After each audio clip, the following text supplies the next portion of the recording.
E aí pessoal, seja muito bem-vinda e bem-vindo a mais um vídeo aqui no canal.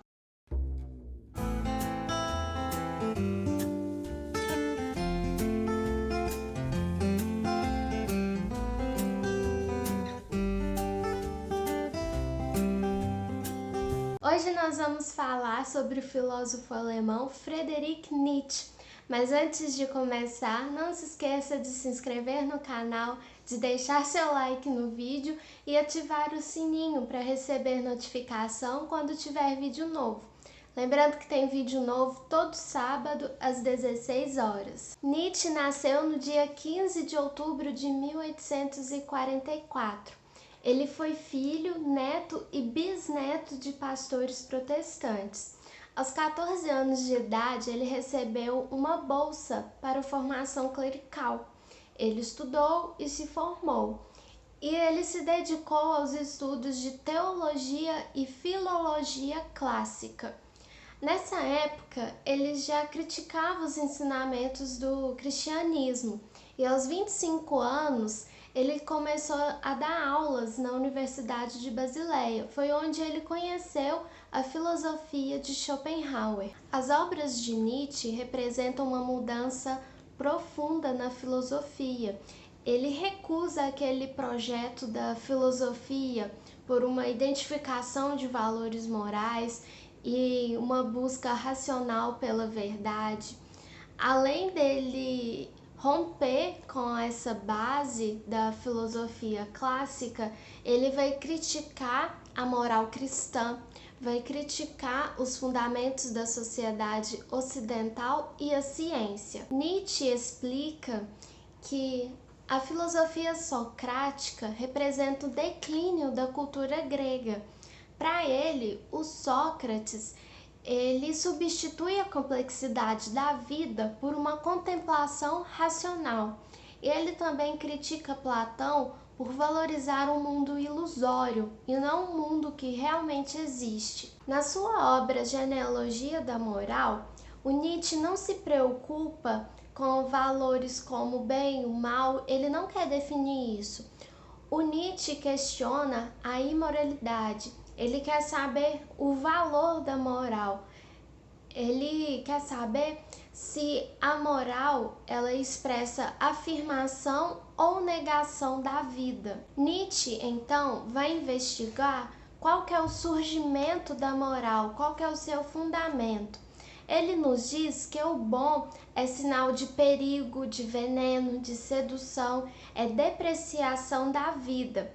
Nietzsche, então, vai problematizar o valor da moral. Etimologicamente, o termo bom está relacionado à nobreza, à aristocracia, enquanto que ruim está ligado ao que é comum, baixo, plebeu. Os aristocratas se autodenominam como bons, uma classe superior, e com isso, consequentemente, surge o ruim, que são os plebeus.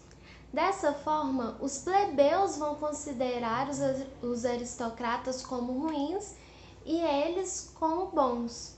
Como disse Nietzsche, as ovelhas têm rancor em relação às grandes aves de rapina. Essa frase nos explica o princípio da revolta dos escravos da moral. Nietzsche nos diz também como são produzidos os ideais na Terra.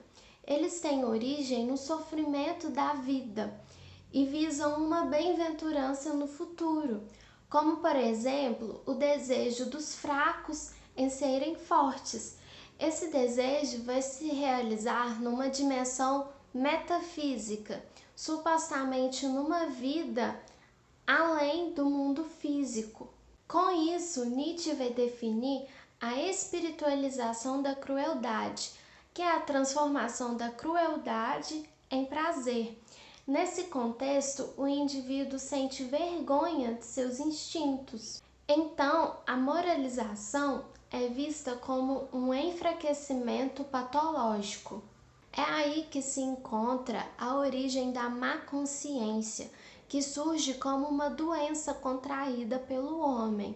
O ser humano é reduzido ao seu órgão mais frágil, a consciência. há uma interiorização humana, onde ele não pode exteriorizar seu instinto.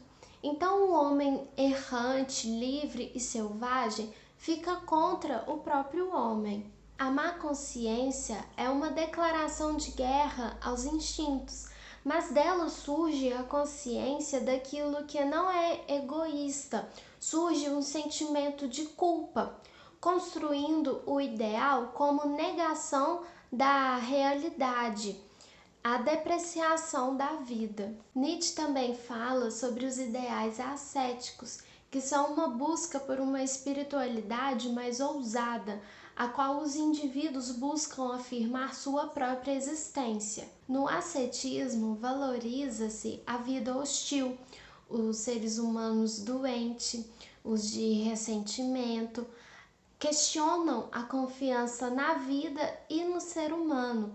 Por isso, eles são considerados como um perigo para os seres humanos saudáveis. Sofrer era uma maldição na vida humana, porque ela não tinha sentido. E o ideal ascético proporciona esse sentido para os seres humanos. Só que com ele surge o niilismo, o sofrimento mais profundo. Para falar sobre o niilismo, é preciso explicar a definição de metafísica para o Nietzsche. A metafísica é a criação de um mundo ideal, pleno, suprassensível, que prejudica o mundo que nós vivemos, o mundo real com as incertezas do devir. A humanidade é desamparada e sem propósito no mundo real. Então cria-se a ilusão de um mundo metafísico que dá sentido ao devir. Na filosofia, a gente encontra isso em Platão, com o dualismo ontológico, o mundo sensível e o mundo das ideias. E a metafísica se expande no mundo ocidental com o surgimento do cristianismo. Nessa metafísica surge a tábua da moralidade, que se constitui em uma ordem ética para os seres humanos, situada no mundo suprassensível, o que nada mais é do que a moral dos fracos, a moral dos escravos. Nietzsche explica que a sua época representa o declínio da metafísica, e isso representa a morte de Deus, o que não é uma postura ateísta, mas sim uma observação do declínio da cultura cristã, declínio do mundo suprassensível. A metafísica nesse momento está esgotada e a crença em um mundo ideal desaparece, e a extinção dessa ilusão corresponde à morte de Deus, e a humanidade fica exposta às incertezas do devir. E é nesse fim da metafísica que se encontra o niilismo. Niilismo é um movimento que elimina a metafísica, e a humanidade fica desamparada sem o suporte divino, ficando instável, sem sentido do devir e insegura. Com o fim da metafísica, os valores absolutos são desvalorizados, e há o reconhecimento de que nada existe no mundo além do devir. O devir não é regulado por um princípio externo e também não possui um propósito para realizar. Se a realidade não possui sentido, em que consiste a realidade? Para o Nietzsche, a realidade é a vontade de poder. Vontade de poder é a determinação que todo querer particular é dependente. Quando o ser humano renuncia à sua vontade de poder, surge o niilismo, ocasionando a negação da própria vida. Com o fim da metafísica, se inicia a transvaloração dos valores, localizada no mundo real. E quem atua nessa transvaloração são os seres humanos, mas não são aqueles que se refugiavam numa ilusão metafísica, e sim o super-homem ou o além-homem. O além-homem não é resultado de um progresso ou um aperfeiçoamento da humanidade. O além-homem, ele afirma sua vida em sua criatividade. Ele cria valores a partir de si mesmo. Ele é autor do seu caminho. Ele é a explicitação da vontade de poder. Esse foi o vídeo de hoje. Espero que tenham gostado de saber um pouco mais sobre a filosofia de Nietzsche. Até sábado que vem e bons estudos!